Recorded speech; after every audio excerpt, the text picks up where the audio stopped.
கட்சியின் கலகட்டூர். வைகோவுக்கு பதிலாக பிரேமலதா. ஓபிஎஸும் இரட்டை சவாரி. எங்களுக்கு அவ்வளவு வேணும் இவ்வளவு வேணும் என்று கழகங்களை உருட்டி கொண்டிருக்கின்றது சில குட்டி கட்சிகள். இதனால ஸ்டாலின், எடப்பாடி போன்றவர்கள் மண்டை காய்ந்து போயிருக்காங்களாம். ஒரு பக்கம் உதயசூரியன், மறுபக்கம் இரட்டை இலை என இரண்டு பக்கமும் பிரேமலதா பேசிக் கொண்டிருக்கிறாங்க.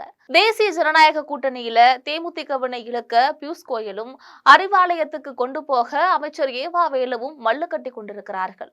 பிரதமர் மோடி தமிழகம் வந்த நாள் வரை பியூஷ் கோயல் தரப்பு கோயம்பேடு கட்சியுடன் பேசி வந்திருக்கு. அப்போதும் ஒரு முடிவும் எட்டப்படாததால அப்படியே யூட்டர்ன் போட்டு திமுகவுக்கு தான் பிரேமலதா செல்வார் என்று எதிர்பார்க்கப்படுகிறது. அதிமுக ராஜ்யசபா சீட் வழங்க மறுத்ததால் பிரேமலதா ஏற்கனவே அதிருப்தியில இருந்தாங்க.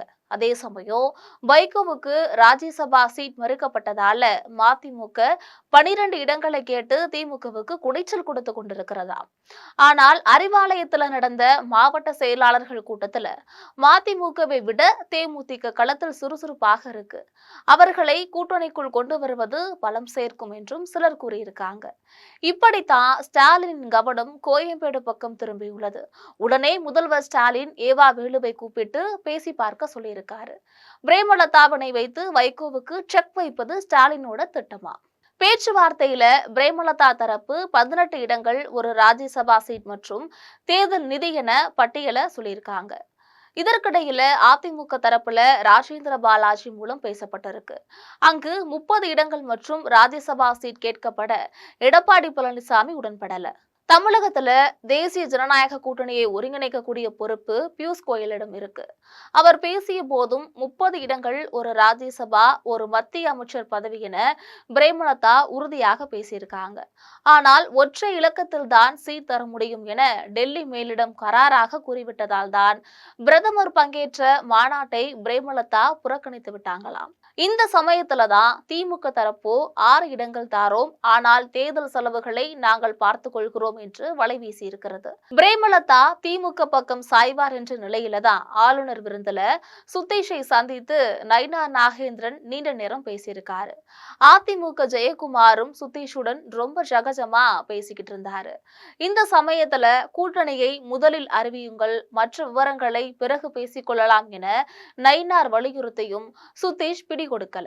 இதனால தேமுதிக மீது பாஜக டெல்லி தலைவர்கள் கடும் கோபத்துல இருக்காங்களாம்.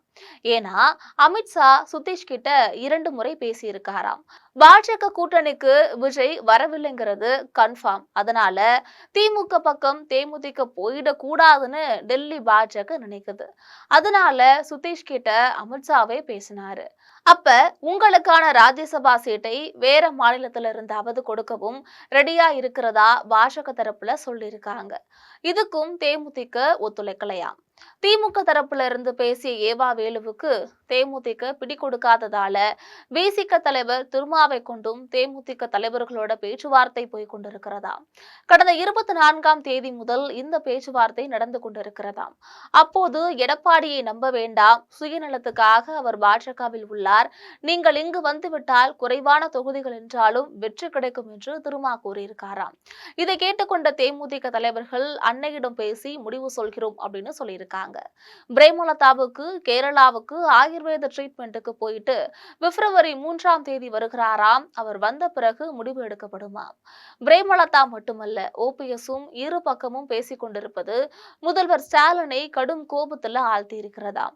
திமுக தரப்புல ஓபிஎஸ் இடத்தில் பேசிய போது தனக்கு சீட் இல்லை என்றாலும் பரவாயில்லை, நான் கை காட்டக்கூடிய 5 பேருக்கு சீட் கொடுக்க வேண்டும் என்று ஓபிஎஸ் சொல்லியிருக்காரு. இதே போல செங்கோட்டையின் இடத்தில் பேசும்போது, நான் மாநிலத்தின் முதல்வராக இருந்தவன், உங்களைப் போலவே என்னையும் கொங்கு மண்டல பொறுப்பாளர் போல தென்மண்டல பொறுப்பாளர் என்று சுருக்கிவிட்டால் என்ன செய்வது, எனக்கு மாநில அளவில் பதவி வேண்டும் அப்படின்னு டிமாண்ட் செஞ்சிருக்காரு. இதை கேள்விப்பட்ட முதல்வர் ஸ்டாலின், இவர்கள் ஏன் இப்படி பண்றாங்கன்னு கோபப்பட்டிருக்காரு. அரசியல் என்றாலே அப்படித்தானே என்று அவருக்கு திமுக தலைவர்கள் சமாதானம் சொன்னார்களாம். இது குறித்து நீங்கள் நினைப்பது என்ன என்பதனை பற்றி கமெண்டில் சொல்லுங்கள். நன்றி.